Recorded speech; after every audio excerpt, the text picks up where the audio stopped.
Deməli, Çində dövlət tərəfindən belə bir qərar verilir ki, bu deməli bu əkin sahələrinin inkişaf etməsi üçün, yaxşı bar verməsi üçün, xüsusən taxıl, buğda və s. bu sərçələri məhv eləmək lazımdır. Hətta bəzi mənbələrdə gəlir ki, nə qədər sərçə gətirənə, məsələn, tutaq ki, 5 kilo sərçə ölüsü gətirənə bu qədər pul, mükafat.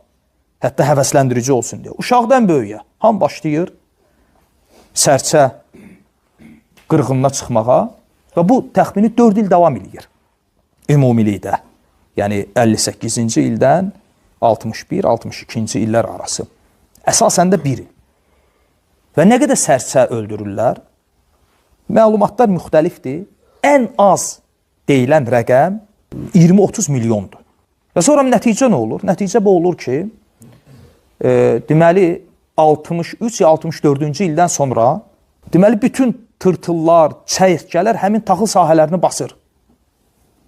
Sən demə onları saxlayan, onların qabağını alan elə bu sərçələr imiş. Və elə olur ki, bunlar un əldə eləmək üçün buğda tapa bilmirlər. Və neçə il aclıq olur.